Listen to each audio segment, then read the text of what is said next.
Now you're probably wondering. Whoa. This inside. Now you're probably wondering, Trevor, why do you have a cabbage, potato, carrot, and stuff to make a burger? We'll make it the Lebanese burger. Now the Lebanese burger doesn't really have anything Lebanese about it. It's just a burger that Lebanese people eat. I made this burger as part of my Burgers from Around the World series on TikTok and Instagram, and it took off. On one side, you've got Lebanese people saying, oh my God, I love this burger, it's so nostalgic. And on the other side, you've got people who know nothing about Lebanese culture saying, what? Where's the hummus? Where's the falafel? No, this is a Lebanese burger. And I think I can speak on behalf of every Lebanese person when I say that this burger has been made by our mothers, fathers, family, and fed to us when we were children, and therefore it has a special place in here. You got coleslaw, meat, hot chips, and ketchup. Yeah, I know, it's a weird combination, but trust me, it's so nice. So, let's get into it. So, the 2 potatoes are for hot chips, which we're going to make ourselves and fry the old-fashioned Coke style way. I promise I'm not that bad at a knife, but potatoes just freak me out. My mum always tells me to go to a culinary school, but I just have no time. So what I do, I watch chefs on YouTube and I try to copy that, but as you can see, it doesn't really work out all the best. But if anything, it should show you that regardless of my fancy, non-existent knife skills, I can still put on a good feed, and so can you. So don't pretend like there's this barrier to entry for making good food. Literally anyone can, and I should be living proof of that. So now we've got our bowl, I'm going to rinse this with cold water until the water runs big. See all that cloudy water? That's what we don't want. And now I'll just fill it up one more time and let it sit while I prepare the rest of the ingredients.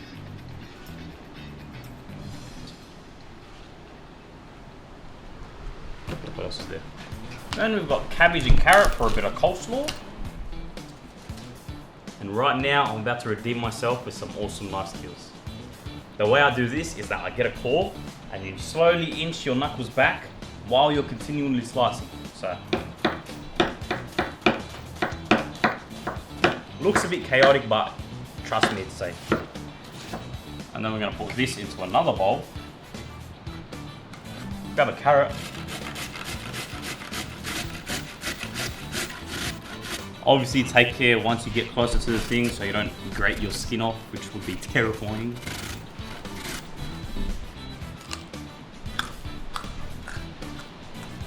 I honestly haven't eaten a carrot since I was like 12 years old. That's crunchier than I remember.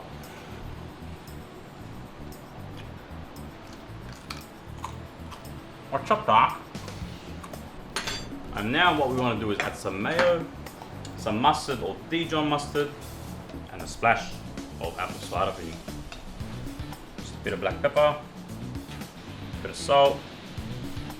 Now I'm just going to mix this with my hand because I prefer it, but you can use a tongs or a fork or whatever.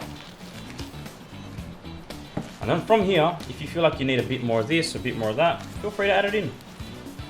Maybe it would have been smarter to mix with a spoon or a fork. Causing an absolute mess. Now the thing is with coleslaw, don't add too much mayo too early. Because initially when you're mixing it, it's going to look pretty dry, but obviously it needs a bit of time for everything to marry together and sink through. So you can have the same amount of mayo and the same amount of coleslaw 10 minutes and 30 minutes apart, but the one 30 minutes later will be much soggier. Look at that. Looks great. Pretty happy with that.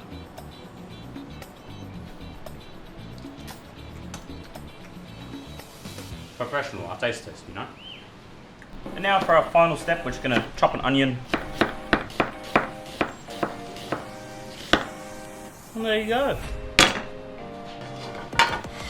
Ka-chow. This thing is too good. If you haven't seen my other videos, I pretty much enjoyed this thing, fell in love with it, and then lost it. So it gave me a lot of heartache and grief when I couldn't find it. But now we're reunited.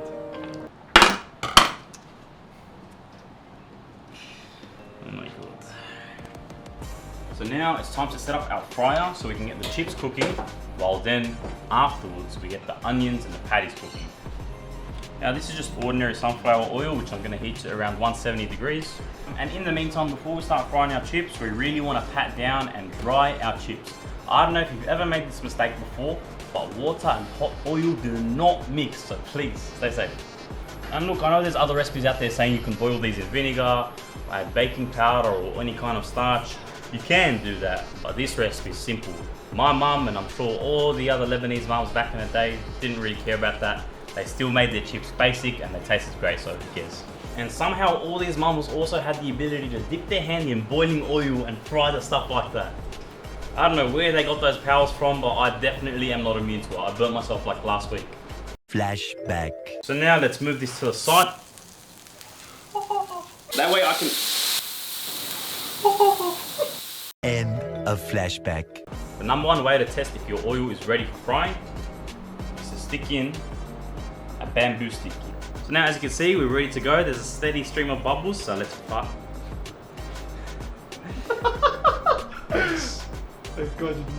I mixed fry with start. So now what we're going to do is fry these for a bit, take them out, let them rest, and then fry them a bit more. If you wanted optimal crispy french fries, you take them out, freeze them for an hour, and then fry them again after around 5 minutes. But once again, we're going for a traditional way. And if you're familiar with my content, you should know that I don't like these buns. They don't hold up well, they fall apart, and they're pretty flaky. However, we want to stay authentic to the way these are made, and our mums would always buy these buns because pretty much I think they were the only ones available. Let's give them a slice.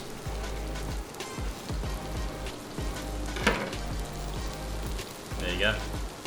And so now back over to the chips. You can see that they're starting to bubble on the surface, and that means they're pretty much blanched. And so what I want to do is set these aside while they rest and then cook them again.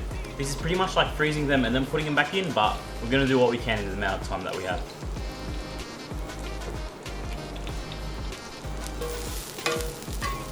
It's a bit too hot. Alright, so we've got a pretty decent toast on these buns, and that's another reason why I don't like them. Because they're so flaky, it's hard to get a solid, consistent toast across the surface. And so now, before I get started on the patties, we're going to reintroduce our chips. As you can see, there's a lot more bubbles. And we're cooking at a higher temperature, so hopefully this will help them crisp up. And so now for the final element of this burger process cooking recipe, we're going to start grilling our patties. Given that we're dealing with a much wider bun, we want to smash these pretty thin so that we cover the entire surface area.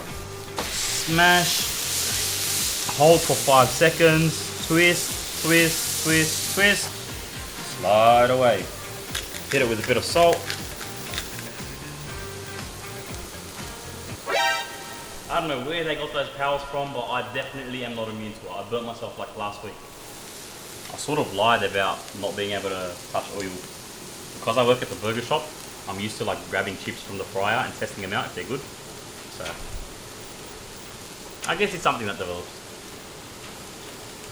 It's tasting pretty good.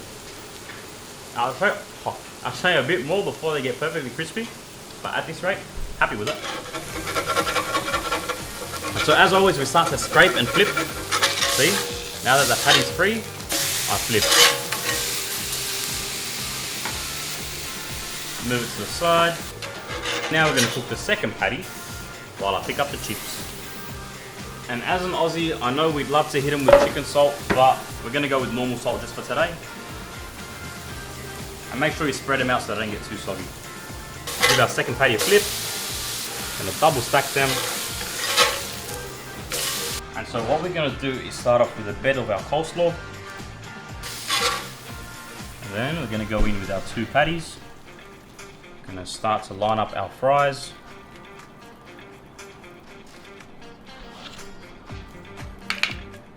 Now, if you saw the other video, I'm praying we don't have the same deal as last time. A bit of ketchup. Oh, let's put a bit more. Oh no!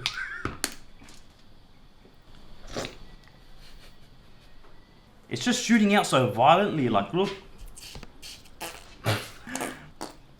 Nah, that's too much. That's too much. I blame Five Guys. Oh yeah. See, I think it's the bigger bottles that work out. Finish off with some caramelized onions. There you go. How beautiful is that? And there you go. We end up with such a beautiful burger after all that cooking. Not only do you end up with such an amazing burger, you also have 2 sides to eat as well. So you're not only getting your main, you're getting 2 sides. How good is that? I know. Time to dig in.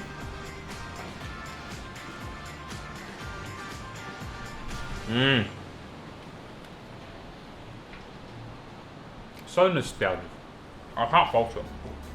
Even though the bun isn't how I like it, even though the patties weren't cooked perfectly, even though the french fries weren't, you know, perfectly crispy. At the end of the day, the combination just works together so well.